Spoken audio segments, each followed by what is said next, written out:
Hi guys, and welcome back to the Connect You podcast. Today I'm here with Victoria from SPM Property. She's a mum of 3 and a property entrepreneur and a true inspiration to anyone that wants to get started in property. So Victoria, welcome to the podcast. Hello Lewis, thank you for having me. That's all right. So I always start these podcasts in the same way.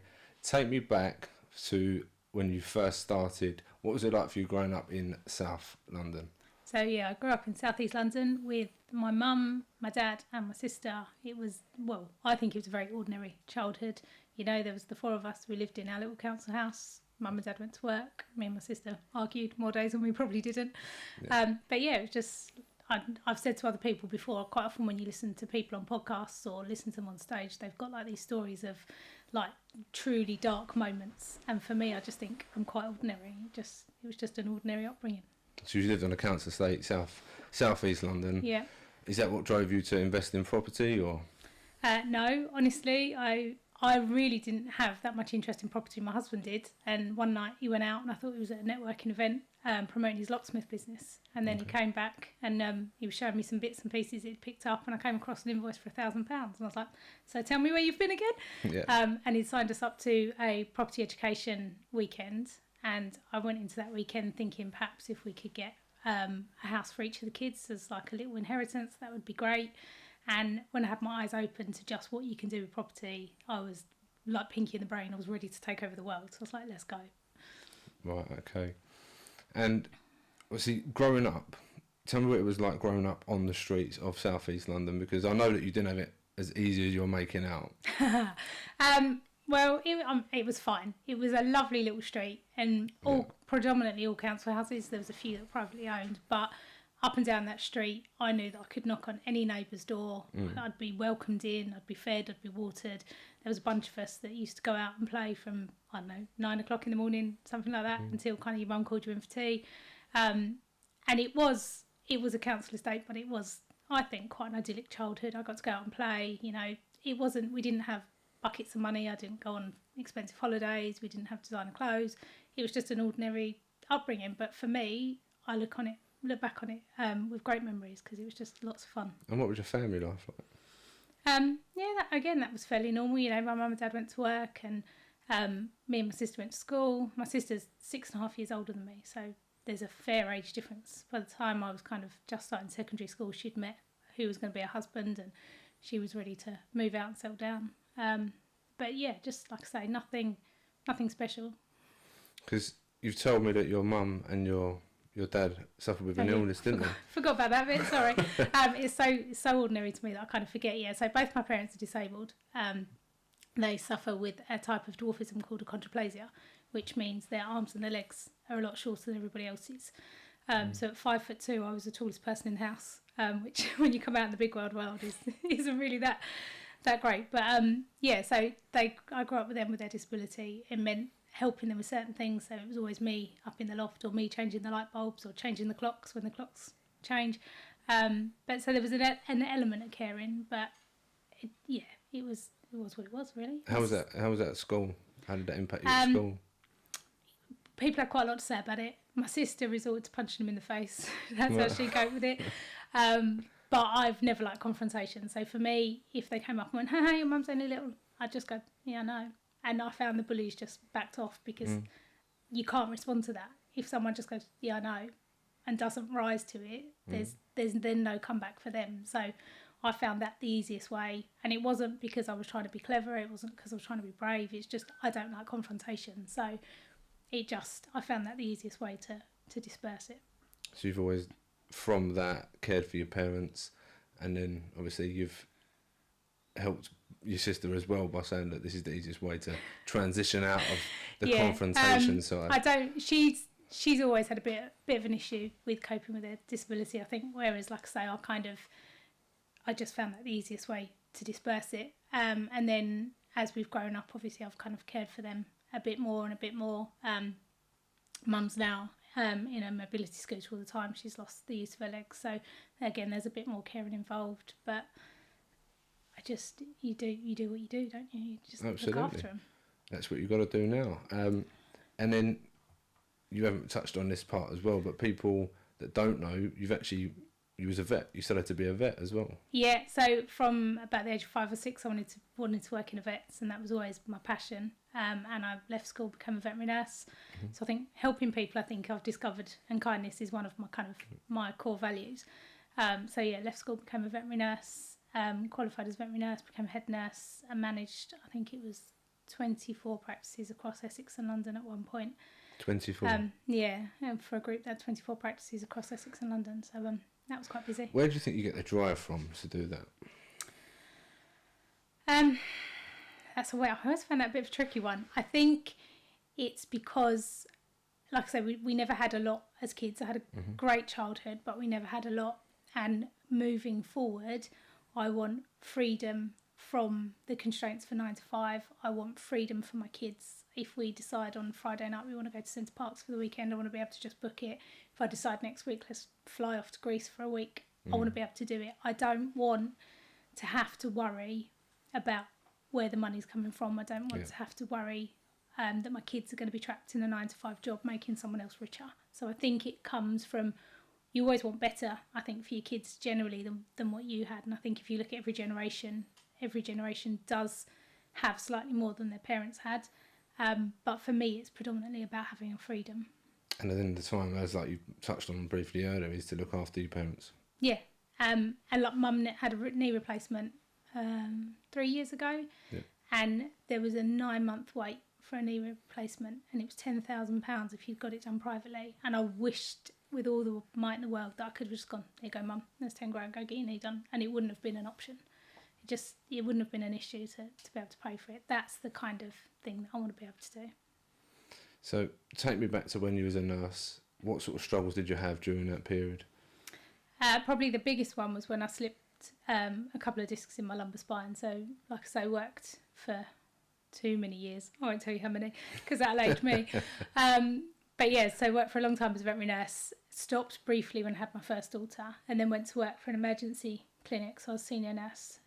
And out of hours, so it worked nights and weekends, and we had a Great Dane that needed some emergency surgery. And on the second time of lifting that onto the examination table, I slipped 2 discs in my spine, which has impacted my life ever since. That was 12 years ago.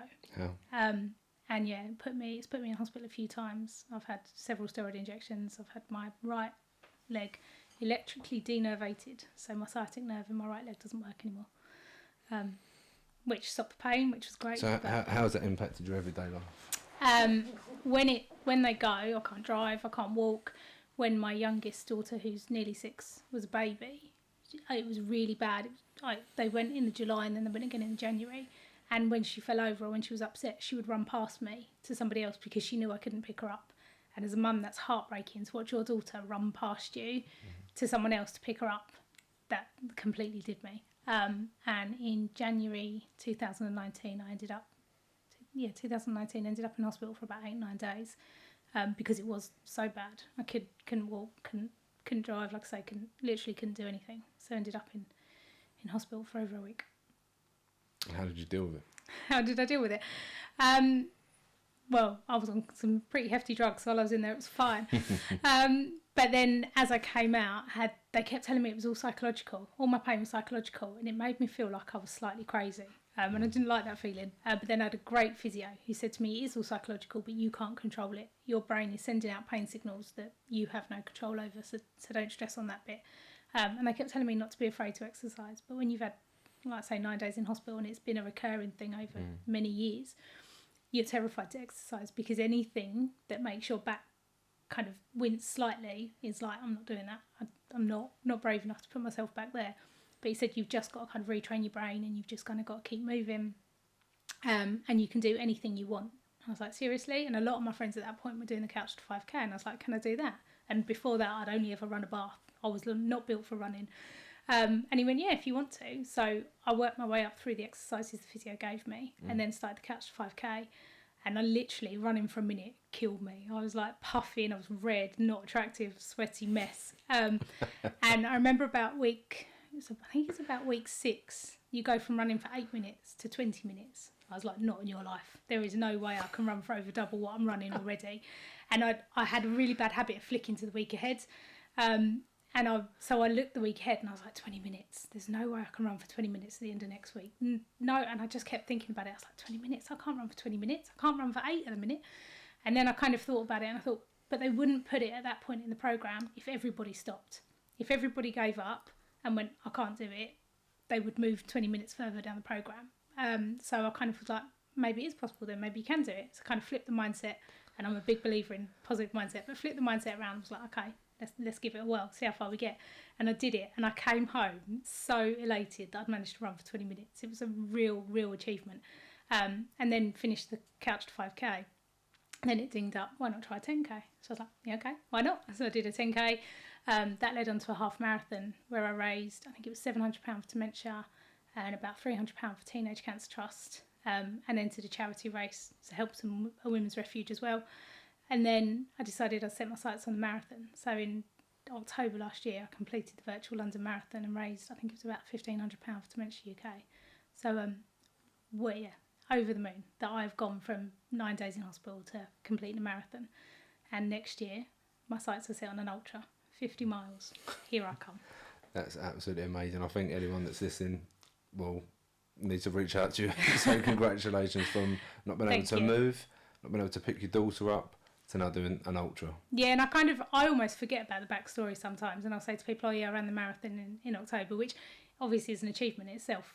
I think there's something like 1% of people have run a marathon. Yeah. But then my husband always says to me, but you need to put the backstory on that, Vic. You need to kind of tell people where you've come from, and it's, I'd like to say, because it's me, and I downplay me a lot, I'll tell you I'm very ordinary and quite boring. Yeah.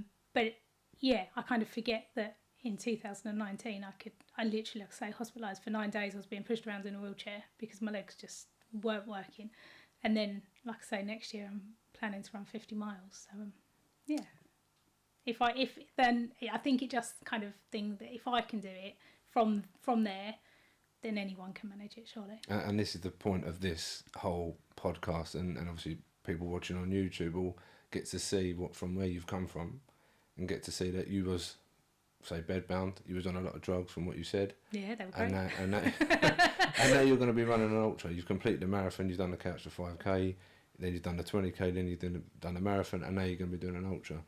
So, what was you telling yourself when you was doing them things? When you was doing the 5k, when you was doing the 20k, then doing the marathon, to get you through them hard times? I like a programme. I like something that sets me out that you've got to run this many miles on this day, and then you've got to run this many miles on this day. And I think so I liked the training programme. I liked knowing how far I had to run and when. I do like something to follow. But I think ultimately the bit that pushed me was the reason I run for dementia was my nan had dementia. Okay. Me and my nan were very, very close. Some of my fondest memories are in my nan's house, playing with her button tin, watching her draw ballerinas, cooking, all that kind of thing. As I'm sure many people love spending time with their grandparents. And then she developed dementia, and it got to the point, I remember the day clearly, that I went in and I said hello to her, and she just looked through me, and she didn't know who I was. And that absolutely, again, it's another kind of heartbreaking moment. And I felt so upset when I come out. Mum said to me, don't go and see her anymore then. I said, she's my nan. I can't not go and see her, can I? But when I'd turn up, she'd normally just be kind of staring into space. And I'd say, hi, Nan. And she'd give me a full-on beaming smile. And the day that I turned up and she didn't, it was so sad. And then I think she was only with us for about 6 months after that. But if I can stop one other person going through that experience where a loved one doesn't recognise them, then I'll run all the miles that I need to. So it's helping people with dementia and helping their families that pushes me through those hard times. And I think you're going to do an amazing job. Thank you very much. Brilliant. So fast forward to obviously investing in property. Yep. I know you said that your husband he signed us up. He signed you up for a programme. Yeah, so it was a property education. Yeah, tell me more about that. So, like I say, he went along to this evening, and I thought it was a networking event. Like I say, he ran a locksmith business, and I thought he was going to promote that. And then he came home having spent some money, and I took it a bit more seriously. So we went along to the weekend, and they kind of give you a taster of all the different ways there are to buy property and how you can make it work and how you can kind of recycle your money. So if you can buy at the right price, then you can refinance it and take your money out and go again you well know. Yeah. But then I came across a strategy for supported living. So it's helping people like prison leavers, homeless people, kids that have reached 16 and are no longer part of the care system, asylum seekers, all those kinds of vulnerable people.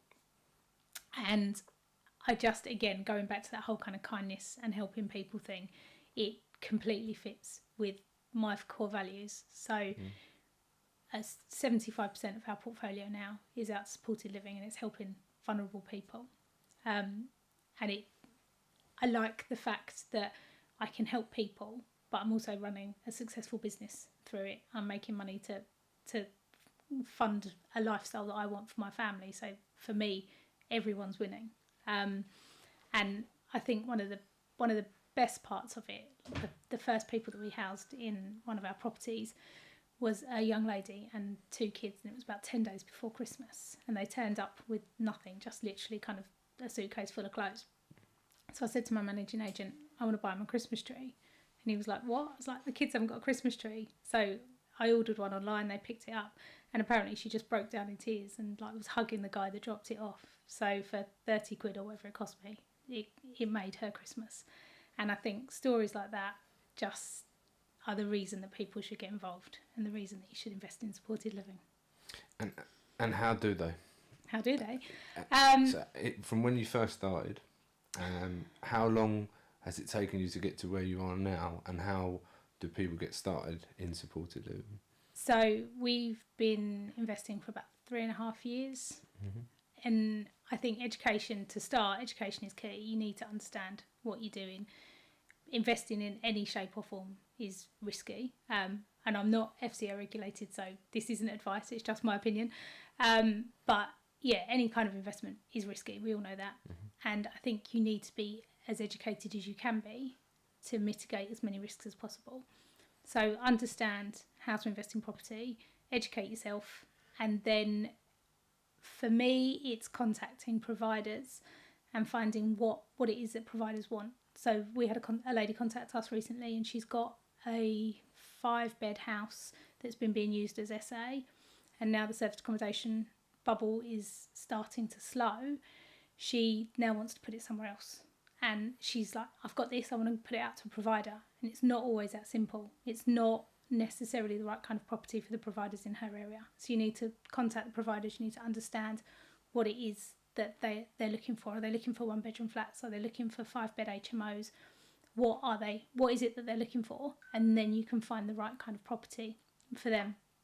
And it's about, I know we had a conversation earlier, but it's about building relationships. So getting to know the providers, building the relationship, understanding what it is that they want, and then finding properties that suit their requirements. So anyone that does want to get into supported living and obviously house the homeless, asylum seekers, and pretty much anyone that's in a vulnerable situation, can they reach out to you for any advice? So they can always reach out to me. I'm more than happy to help them, but I'm in no means an expert because I've not actually done that strategy or implemented that strategy in my portfolio as of yet. But could they reach out to you?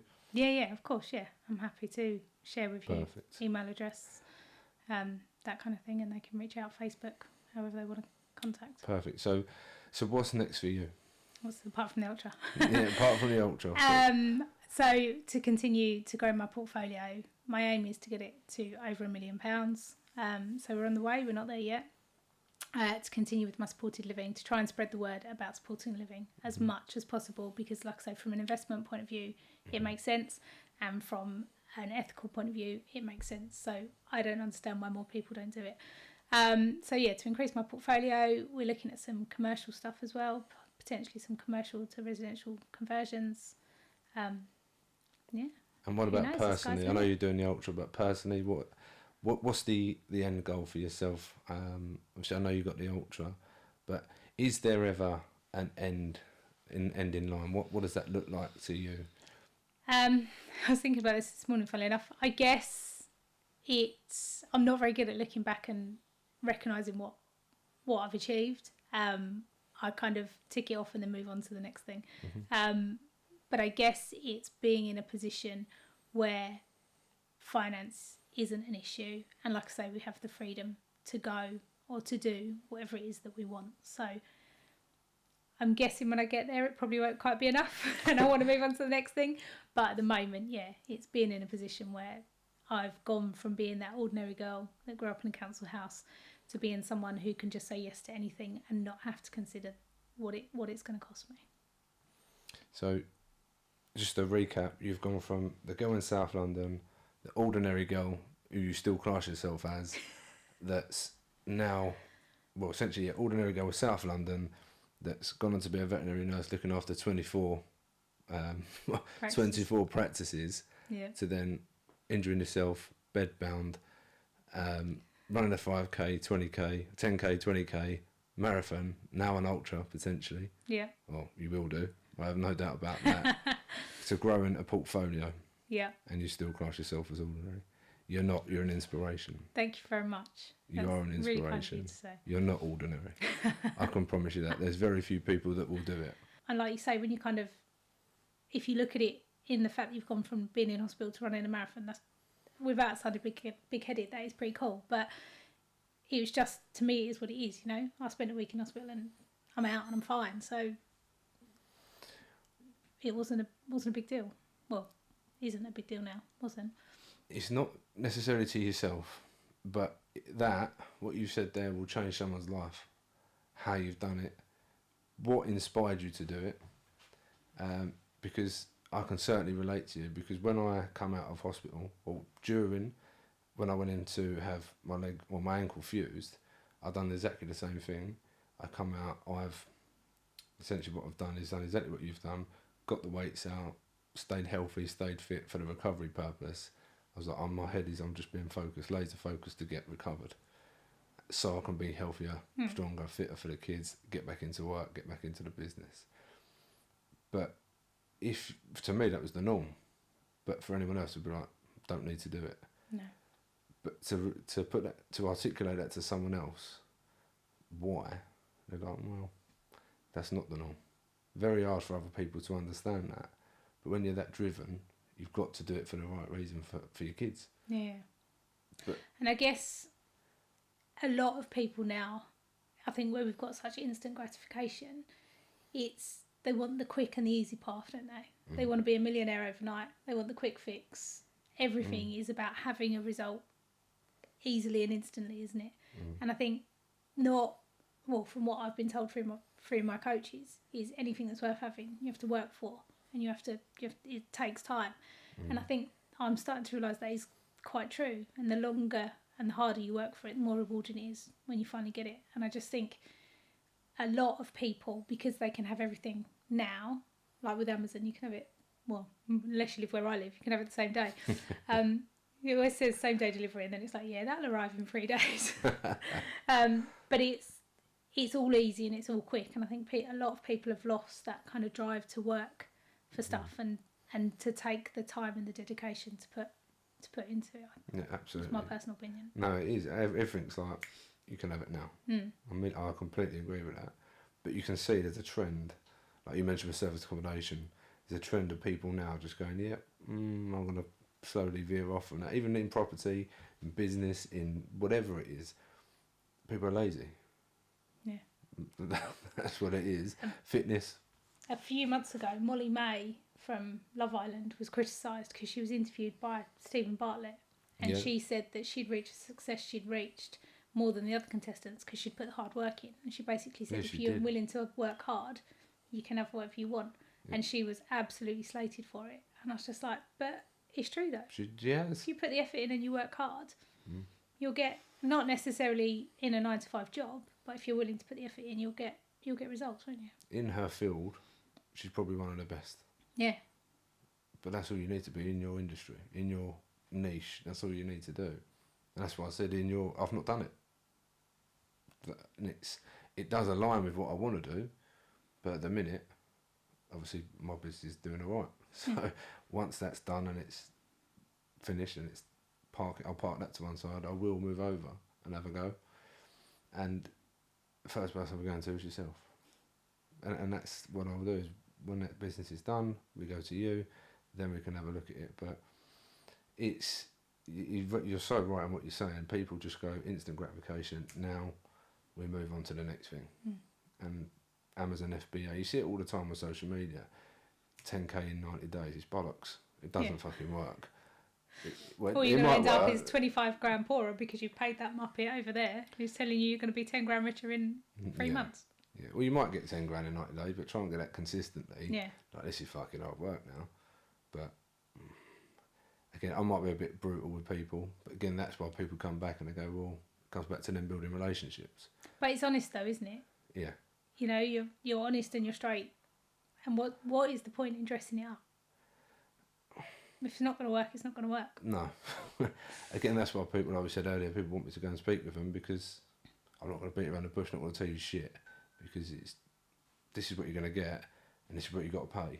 If you don't do the work in the middle, you're not going to get either of them. Yeah. So, exactly. yeah. I mean, you can see the hard work that you've put in, and as a result of that, that's why you started there and you're now here. And it doesn't go unnoticed, especially from someone like myself who's trod a similar path. But yeah, I can't wait to see it. I can't wait to watch the journey. I really can't. Thank you very much. Brilliant. Hopefully I'll be a part of it sometime. Yeah, it'd be cool. Brilliant. I mean, thank you so much. Honestly, you're an inspiration, and don't sell yourself short. Thank you. Really don't. I am. Yeah, it's funny, isn't it? I just don't. I'm just me. I don't know. I'm just me.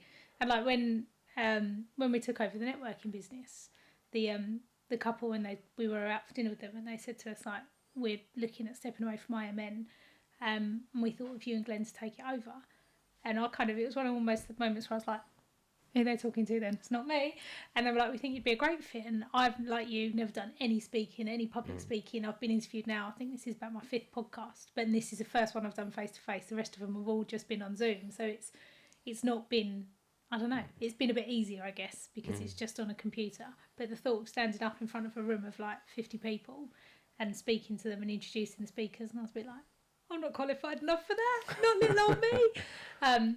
But yeah, they obviously, and they were like, don't sell yourself short, and I was just like, okay. The thing is that Buster will push me, because Buster said to me loads of times to take things, obviously one of my things is it's called the next level property community. I'm telling people to take it to the next level, I have to. Yeah. So things like this. It's easier to do it, like you say, it's easier to do it on Zoom. But really, I've got to be doing it in here, getting it close, intimate, personal. Not really asking intimate questions as such, but I've got to be there and stepping it up. Mm-hmm. My game's got to be stepped up. Why? Because I've got to lead by example. Yeah, completely. Kids, my community, friends, family, everyone. I've got to be the one leading by example. And I'm not the one that goes, you can have fucking 100 grand in 90 days or whatever they say you can have. But again, it comes back to building relationships. If I'm not doing what I'm saying, the community will leave. Exactly. So that's what I do personally. Whether it's here, I'll do it in your home. And that's what I always believe in. If I'm not going to do what I say, you might as well just leave. It's a big world out there with property. But there's very few people that you'll get on with. Very, very few people. But I think if you make the effort to put yourself around like-minded people, then you'll discover people that are, like you say, willing to work hard and willing to put the effort in. There's a lot of people that stand and talk about it, but if you keep moving, then you'll find other people that are doing the same. And one thing that really surprised me is how willing other people are to help. Yeah. You know, how much you can go to someone and go, I'm struggling with this, what do you think? Or like, I'm not sure about this deal, would you ever look at it for me? And people are just willing to help. And that, I kind of thought people would be a bit more kind of protective and a bit more closed off, and not quite as willing to share or to help. But I think when people reach a certain level, if they're part of certain communities, they'll be advised to charge a certain fee. You know, you go, that's fine if that's the way you are. But again, it comes back to the building relationships. Depends on the type of person you are. If you're going to cut certain people out of your life, that's fine. Me personally, it depends on what. If you bought a deal for me, I'm not going to charge. If I'm getting 10 phone calls a day from that individual, you've got to have a cut-off point. Yeah, exactly. Most people would be the same. But yeah, there's a massive industry out there, but a very small community that do it well, and that's in the whole, every single strategy. I mean, so you've got service accommodation, BRR, flips, whatever it is. There's only very few people that would actually do it well. We probably name on one hand, in all honesty. But because there's so many people now, you can buy it for £1. Buy a course for £1, go on it, and then you're an expert. Yeah. That's it. So you've now got a title as a property developer, a property expert, and that's the issue. Yeah. So yeah, that's the difficulty that we've both got, is that we're trying to go and do the same thing, but we've actually been doing it longer than people that have been doing it 2 minutes, that make our lives a little bit harder, don't they? Yeah. They go, yeah, it's amazing. Come and do this. Buy a house for £1, and you'll make £1 million profit. And it's like, it's bollocks. Not really. Ain't gonna happen. You'll slog through like 100 viewings and maybe have 2 accepted, and yeah. Then you'll have a refinance that comes in below value, and that's the difficult part. Yeah. That's the part they don't understand. And it is, there's that old phrase that knowledge is power, isn't there? But I think having been involved in property and becoming an entrepreneur, it's nothing to do with the knowledge. It's all about the action. It's great knowing it all, and it's great having all that information, but if you don't go out and put it into practice.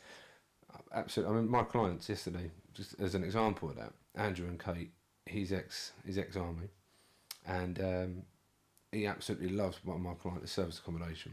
It's structured in a way that, because I'm very militant the way I live my life, up at the same time, gym at the same time, tries to structure my kids in the same way. It doesn't work. But, No. And my program is exactly the same. You can't move on. Tick the fucking box. Just tick it. So I know you've done it, and I know you've like okay with it. And if you're not, don't tick it and don't fucking move on. But yeah, and he's like, I love this. It's great. 3 properties in 60 days. Excellent. And I'm like, what's it netting you? He went 20 grand. Everyone else is like, I've ticked it. I've watched the video. No, you're not meant to do it. But he's like, it weren't fucking easy. I've made literally this many phone calls. He sent me a spreadsheet over. His wife works for IBM, so very good at data entry. I'm like, yeah, that's about 5 spreadsheets. But you can see he's gone exactly what I said to do. I'm like, yeah, that's a lot of entries. I went, right, now put it in a group, and now you tell everyone else what to do. He went on all the viewings, done exactly what I told him to do. I went, now, everyone copy him, because you're obviously not listening to me. And they went, no, we are, we've just not done as many. I went, well, that's why then, isn't it? there you go. 3. How many you got? We got 1. I went, yeah, but he's winning. And yeah, it just comes down to volume. It's a numbers game. It is completely. I remember the last 2 that we bought. We went and viewed them, and the offers were below the asking price. And the agent phoned me up and he went, those offers you submitted. I was like, yeah, they've been rejected. He went, they've both been accepted. And we had 2 others going for it at the same time. And I was like, oh shit. Right, okay. I phoned my coach and I was like, we haven't got money to buy the second one, and now we've got 2 more accepted. Like, we've got 4 refurbs to do. And I was like, what do we do? He's like, it'll be fine. And 1 fell out in the middle, and it does all come right, doesn't it? But yeah, when he phoned me, it's like, they've both been, I was just waiting for the rejected bit. And then he went, they've both been accepted. And I was like, right, well, okay. Yeah, well, me and Gavin, well, me, Joe and Gavin, I went, yeah, we've got a bit of a problem. Yeah, we've got a commercial unit coming on board. You know what goes on that unit? We've got this lovely commercial unit on board. I went, and we've got another £400,000 house to find and the money for. And he went, sorry? Yeah, about 400 grand. He went, what's the refurb? I went, 150. I went, I'll try and get a bit of money off. He went, you're fucking having a laugh. I went, what are you doing? He went, what were you in for? I went, about 500? He went, for fuck's sake. So he went, right, when do we need it? I went, tomorrow. But it's worth a good chunk of money at the end. It's a 7-bed HMO. So I was like, yeah. But if it's attractive and it stacks, you'll find someone to invest in. in. It does stack. But we have raised it, which is good. But he was like, for fuck's sake, give me a minute. So we both, all me and all 3 of us, me, Joe and Gary, went away, found the money. And yeah, obviously it's gone through. We've got a bit of money off the asking price. And it was just like, we'd never thought that was going to go through in a million years. But it did. But that, I mean, it's taken about a year of viewings to get 5 now. 5 deals across the line. But people don't realise it. No. That's the hard part. Yeah.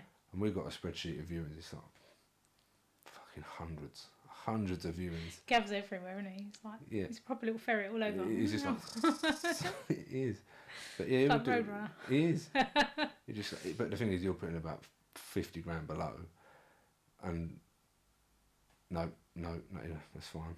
I'll be the one that chases it, and eventually we just go like 10 grand, yep, I'm like, take it. But it works. That's why it works well. When you've got someone like me, Gav and Joe that work together, if Gav can't pick it up, I'll pick it up, and then Joe pick it up. That's why it's good to have a team, which is really good, and it works well. I remember saying to Glenn about a year and a half ago, I was like, I honestly thought we'd be divorced by now, working together. I was like, did you? I went, yeah, I won't lie, yeah. But we're such different people, and we've got such different views on everything, but somehow it brings a balance. I thought it would drive like poles apart, but actually it just kind of brings a really good balance. And sometimes when I think he's been a bit too pessimistic and he thinks I'm being a bit too rosy tinted, one will pull the other back into where they need to be.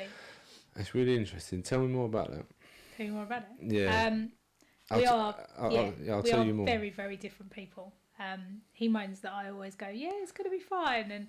And I joke that it's like the glass isn't half full, like the glass isn't even there, kind of empty.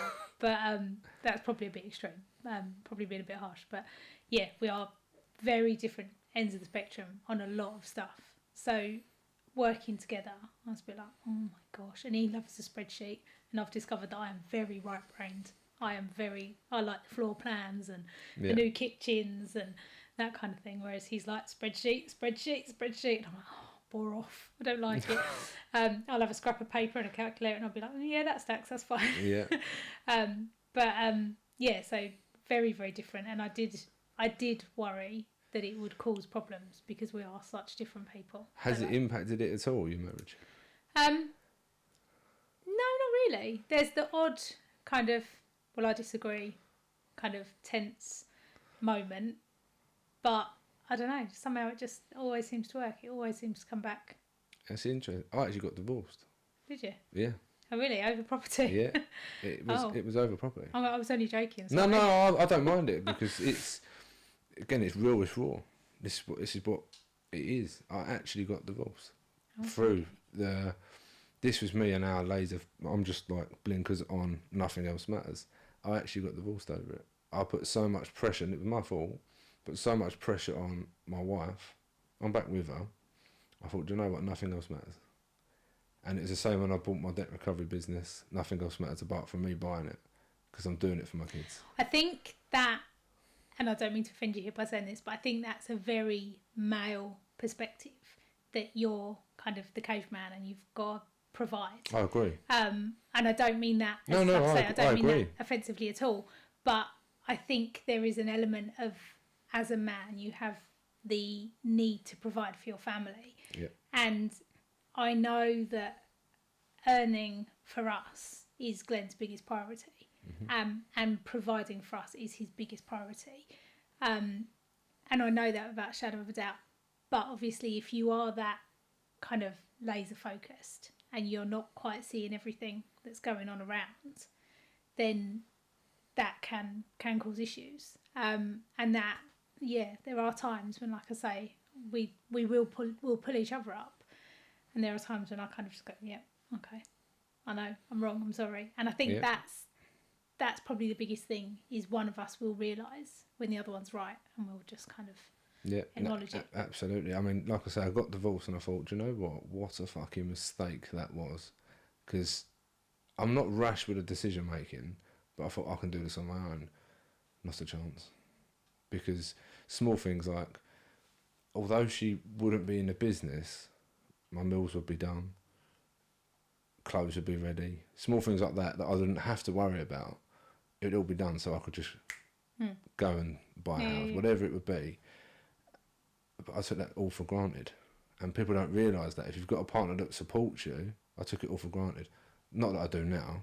I think sometimes though you have to make a mistake to learn from it, don't you? Oh, 1,000,000%. And that's when people ask me, oh wow, is that, like, do you regret it? No. It's a lesson. I learned a huge lesson now, because I'll never take that for granted again. Ever. because I put her through that. I put my kids through that. Obviously, I went nearly a year without not seeing my kids. I see them all the time, but I was so tunnel visioned. I got what I wanted, and I was that selfish.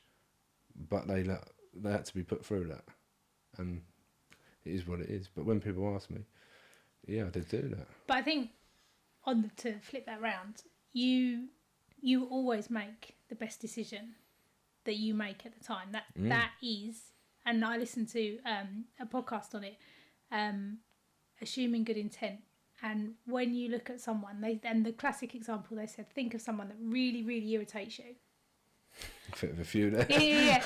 But think about them and think about the fact they really irritate you, and then think about they're making the best decisions they can in their life.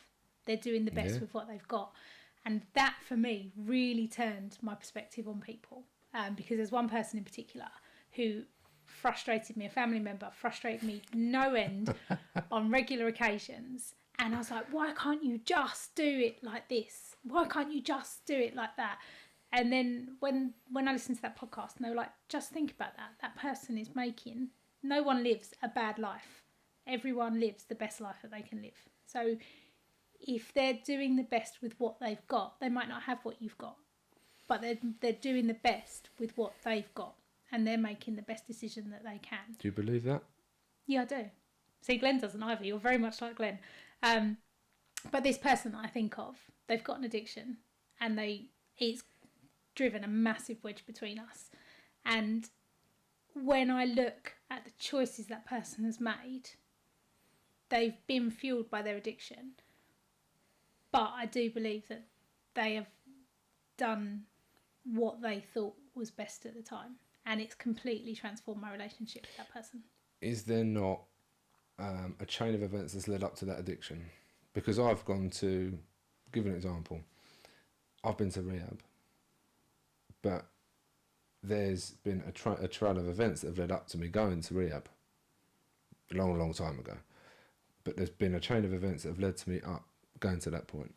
I think there possibly is a chain of events that have led to it, and the person I'm talking to has been through rehab and detox twice and been kicked out of every time. Mm-hmm. But I don't think they went there with the intention of being kicked out.